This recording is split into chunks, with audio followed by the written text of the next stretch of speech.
Elm və Təhsil naziri Emin Əmrullayev məktəblərdə baş verən qanun pozuntularına, neqativ hallara, konkret olaraq pul yığılması hallarına münasibət bildirib. O, bu məsələdə cəmiyyəti, ictimaiyyəti, medianı birgə mübarizəyə çağırıb.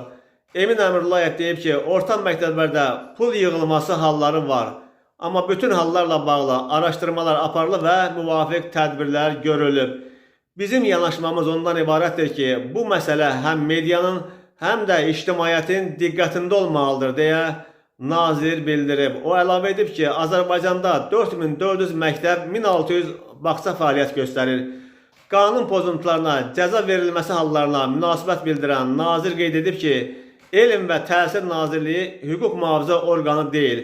Nazirlik tənzimləyici qurumdur və hər bir halda qanun pozuntusuna reaksiya verir.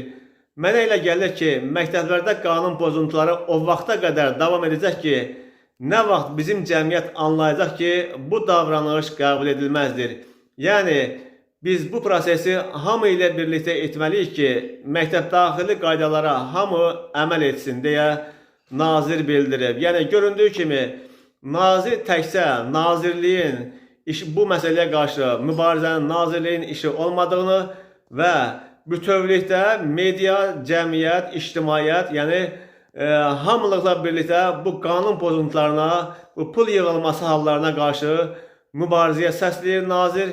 Başqa sözlə, nazir deyir ki, əvvəla heç kim pul yığmasın, heç kim də pul verilməsin, pul istəyənə pul verməsin və belə bir hallar varsa, müvafiq qurumlara məlumat verilsin, ictimailəşsin. Bununla bağlı media, cəmiyyət, bütövlükdə cəmiyyət mübarizə aparsın.